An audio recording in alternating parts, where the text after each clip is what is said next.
All right, guys, this is the bandsaw. The original name for this was the ribbon saw, and that's because of the way the blade is actually configured. In a normal saw, like a circular saw, someone might have a blade that's got a diameter to it or something. We'll open up this top guard here, and I'll show you the blade. So the blade is wrapped around this top wheel, so it's in a big band, why they call it a bandsaw or ribbon saw.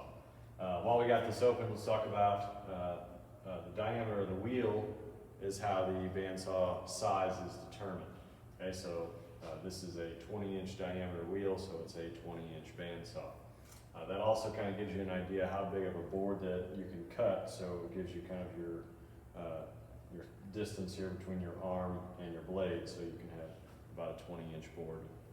But these wheels have this rubber tire on them, and that's what you want the blade to ride in the center of. So we can adjust the tension by raising the wheel up and down, which is done by this wheel right here, or we can actually adjust the tracking, which is the tilt of that wheel, to make sure that that blade is tracking in the center of those tires, and that knob is on the back side. Those are two settings you will never adjust, okay? So those are adjusted when we change the blade, and then they're set to that. One adjustment you will make is this right here. So you loosen this knob and you can raise and lower the upper blade guide. So the upper blade guide consists of some ball bearings, and they guide the blade so the blade stays straight and true as you're cutting. So if the pressure is on the side, it's going to push into one of these bearings, and that bearing keeps it tracking correctly. So you want to adjust the upper blade guide. We're going to make a cut on this board here. So I'll go ahead and adjust it now. So you bring it down. You want it to be about 1/4 of an inch above your board. I use my finger, just a tight fit underneath that bearing, and that's a pretty good estimate. But you want about 1/4 of an inch above the thickness of your board. Okay, tighten that up there. All right, so we have a light right here, so we can turn that light on. That's going to help us see our line a little bit better as we're cutting. So we do have a line on our board that we're going to follow when we do our cutting. Over here, like I said, we have the arm and our on and off switch, our table that has a miter gauge slot in it, and a guide bar for a fence. So we can mount a fence on here. Typically, that's going to be if you're doing some resawing or something like that, which we'll talk about in a minute. Down at the bottom, we have our base and our lower wheel guard. So this is the same thing as we had up above. This occasionally will open up and we'll clean out as chips kind of fall down in there and get clogged up. On our vacuum system, we got a screen in there, keeps the big chunks out, so we'll clean that out. And then down here at the bottom, we have a foot pedal, and that's our brake. Those wheels are cast iron wheels, so once that reaches full speed, they're spinning pretty fast, and it takes a while for them to slow down. So we'll step on this foot brake here, and that will help slow those wheels down until they come to a complete stop. And you want to make sure it's at a complete stop before you walk away from the machine. All right, so we're going to make a couple of cuts on here, but before we cut, let's talk a little bit more about the blade. The blade has a few aspects we want to take into account when we're deciding on a blade. One of them is the thickness of the blade, which is going to be your curve. So if we see the cut out here, so that is a cut. I just made a cut in and back out.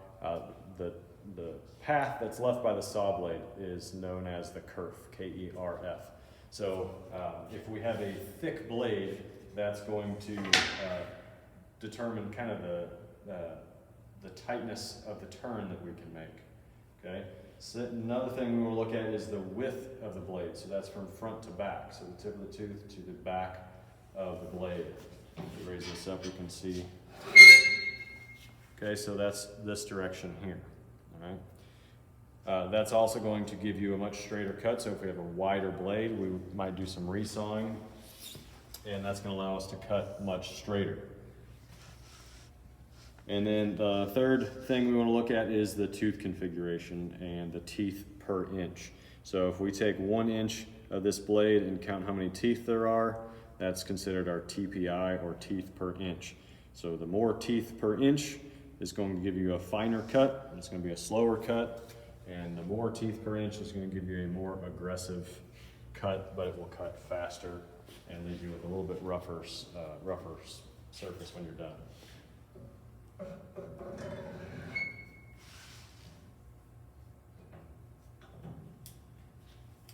All right, so we're gonna make some curved cuts. This is one of the only saws that we can use for freehand cutting, meaning we're not gonna have a fence or miter gauge to hold it up against. We're literally going to be freehanding this for a particular curve. It can be any random curve. What I have here is this outside curve that we're gonna make. I'm gonna keep everything on this side of that curve, so I'm gonna cut on this side or the scrap side of that line. And after I'm done cutting on the bandsaw, I'll go over to the disc belt sander and sand up to my line to make it perfect and smooth, get all my saw marks out of it.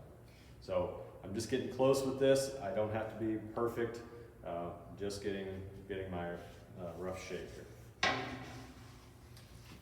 A lot of people want to start straight in based on the straight edge of their board. You actually want to angle your board so that you're going in line with the mark on the board.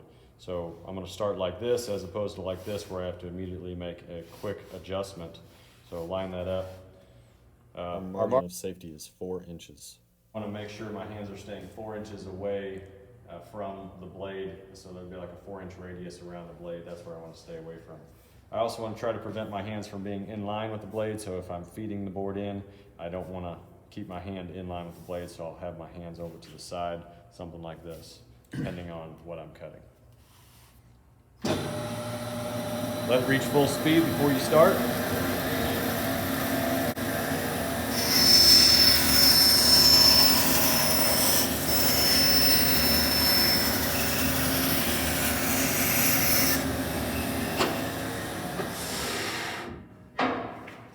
So that was my cut. I have a little bit of material left above that line, so that'll leave me just enough room to sand up to it. I want to leave myself a little bit of room to make it perfect and get rid of those saw marks on there. So I don't want to be absolutely perfect. Leave a little bit of space. Take your scraps, put them in the scrap box, and you're done cleaning out the table.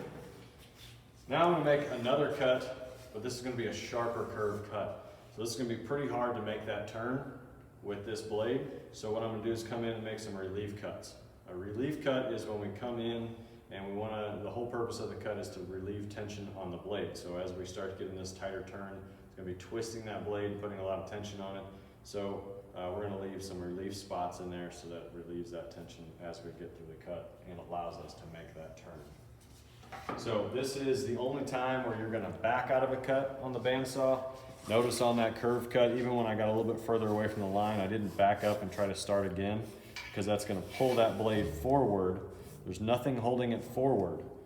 So it's going to come off of those wheels and tires, and then it creates a whole situation where we've got a probably damaged blade and reset. We've got to reset the blade and re-put it on those tires.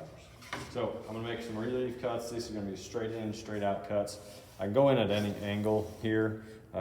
This is a pretty straight cut, so I'm not really going to need any relief cuts along this first part. So I'm going to come in where I start needing those turns.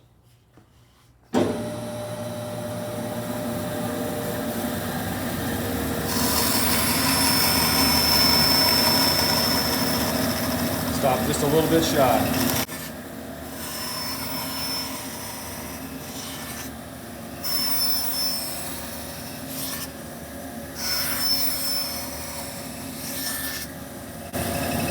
All right, I'm gonna go ahead and make my cut on the inside curve. So now I'm on the inside, I'm gonna leave space on the inside of that line.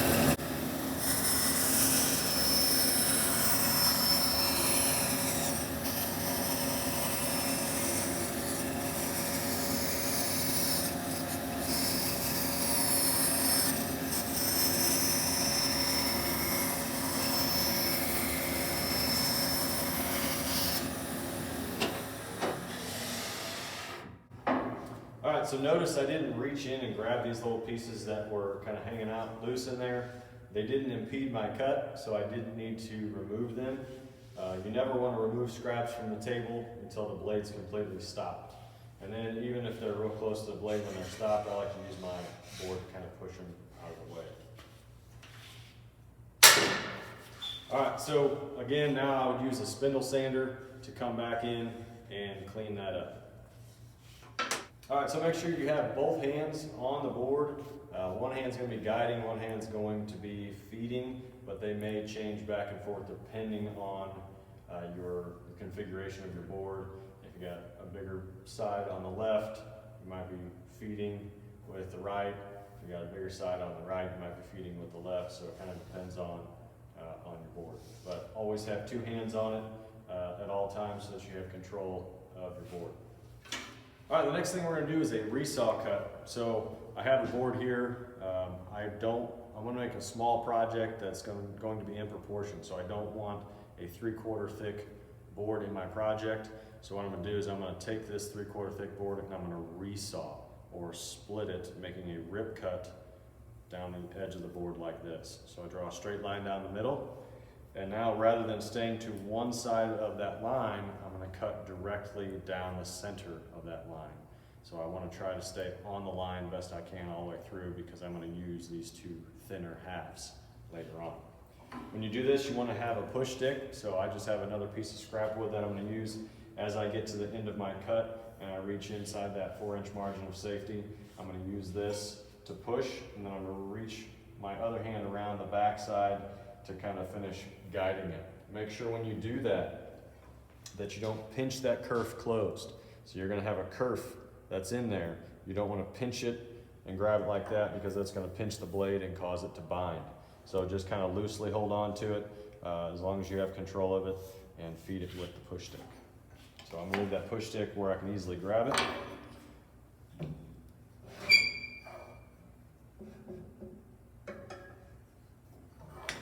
This is a situation where you might want a wider or thicker blade to help you stay straighter.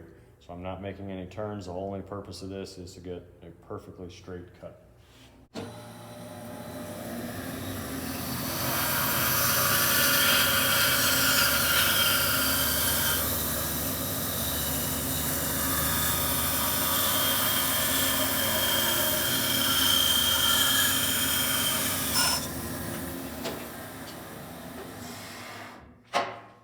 Alright, so now I have two pieces that are thinner than what I had to start with, so I actually doubled my material and I didn't waste anything by planing it down to this thickness.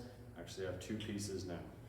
The other thing that you can do with this cut is it's called book matching. So you can look here and we have the opposite grain pattern, so they kind of come up and meet and match together.